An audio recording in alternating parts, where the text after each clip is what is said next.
आपला परिचय द्या ना. नाव सूर्यनारायण शिरपरदेशी, हा पाडदी, तालुका जामनेर, जिल्हा जळगाव. ओके. तुमच्याकडे 3 म्हशी आहेत 3 आणि गाई किती आहेत? गाई आहे. गाई 1 आहेत. बरं, तुम्ही मिल्क चार्जरचा वापर कधीपासून करताय? तरी पण 15-20 20 दिवस झाले.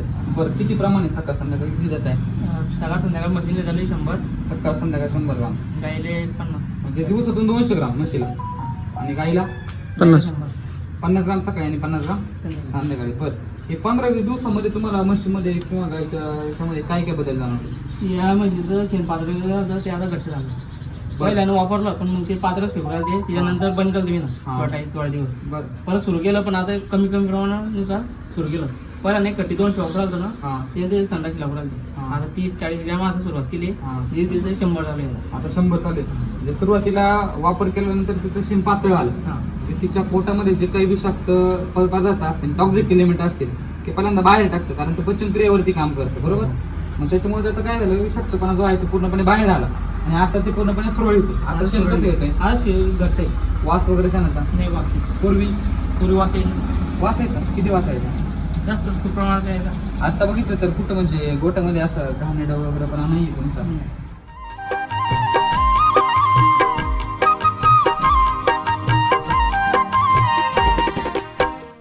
माशी वगैरे पण नाही.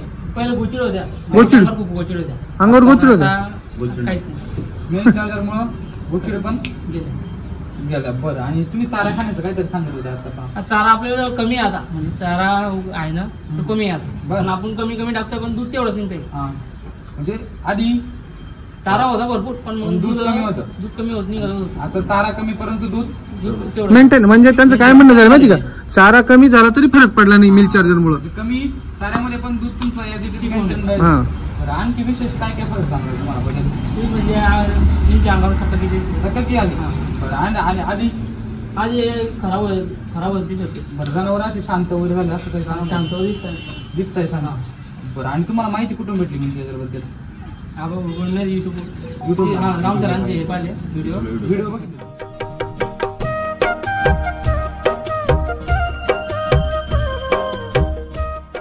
आणि बाकी तुम्ही वासरणं वगैरे करताय? वासराला चालू आहे आता. त्यांच्यामध्ये काय फरक जाणवला? ते पहिला एकदम सुंदरात, आता तटू दिसतात.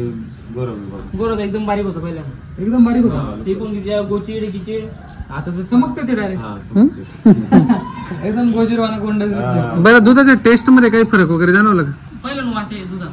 पहिला दुधाचा वास आणि आता वास येतो म्हशीचा दुधाचा थोडा. आता नाही वास. ते काय जंत झाल्यामुळे ते वास येतो ना. हा. आता आपलं खाऊ घातल्यावर जंताचा काय विषयच नसतो. आता वास पूर्णपणे बंद झाला. त्याच्यामुळे साय वगैरे दुधाची एकदम जाड आहे ते.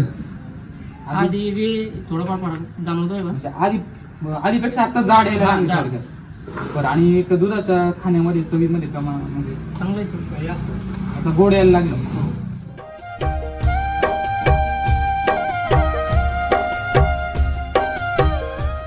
आणि तुमच्या विभागामध्ये तुम्हाला मार्गदर्शन प्रवीण पवार सर आपला परिचय द्या ना. नाव प्रवीण जगन पवार, राहणार पाळदी, तालुका जामनेर, जिल्हा जळगाव. ओके. मोबाईल नंबर आहे 9960 83 51 42. ओके. जे दूध व्यवसायिक शेतकरी तुमच्या भागामध्ये आता मोठ्या प्रमाणात जनावरे आहेत, प्रत्येकाकडे घरोघरी 2, 3, 4, 5 जनावरे आहेत, गायी आहेत, म्हशी आहेत, तर तुम्ही त्या दूध व्यवसायिकांसाठी काय सल्ला देऊ इच्छिता? ते वापरलं पाहिजे. थोड्या दिवस प्रॉब्लेम येतो, 15-20 दिवस, पण मग नंतर सुरळीत चालतं. परंतु काही शेतकरी विश्वास नाही ठेवते. आता काही शेतकरी म्हणतात की यांच्या प्रोडक्टची मार्केटिंग वगैरे करण्यासाठी आले.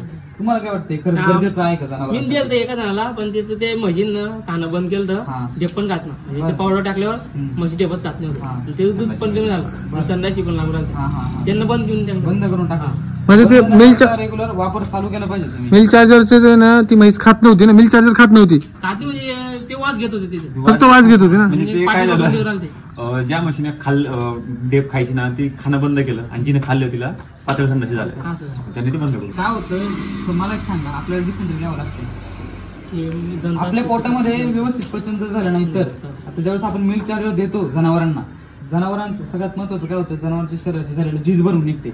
आणि ह्या सगळ्या प्रोसेसमध्ये तिच्या शरीरामध्ये जे काही विषाक्त पदार्थ असतात, म्हणजे थोडक्यात विषारी पदार्थ ते बाहेर पडण्याचं काम करतात. म्हणजे त्यांची जी प्रोसेस आहे, आता काही काही जनावरांचा चार नॅचरली बाहेर पडतो, असे खूप अनुभव आहे. मग म्हणजे तुमची गाय असेल, म्हैस असेल, ही नॅचरली तिची जी प्रक्रिया आहे ती चालू करते. मग त्याच्यामुळे शरीरामध्ये जे टॉक्झिक एलिमेंट आहे ते बाहेर पडतात. मग ते शेणाद्वारे तुमचं शेण वगैरे पातळ वगैरे येणं, या सगळ्या समस्या होतात. जर तुम्ही मिल चार्जर रेग्युलर केलं तर तुमचं शेण जे पातळ आहे ते पूर्णपणे काय होतं, घट्ट होतं. आता तुमचाच पर्सनली तो अनुभव आहे, बरोबर. म्हणजे हे जनावरांसाठी उपयुक्त आहे का, तुम्हाला काय म्हणायचं याच्याबद्दल? उपयुक्त आहे ना, वापरलं पाहिजे, वापरलं पाहिजे. मला काय वाटतं? चालेल. धन्यवाद सर.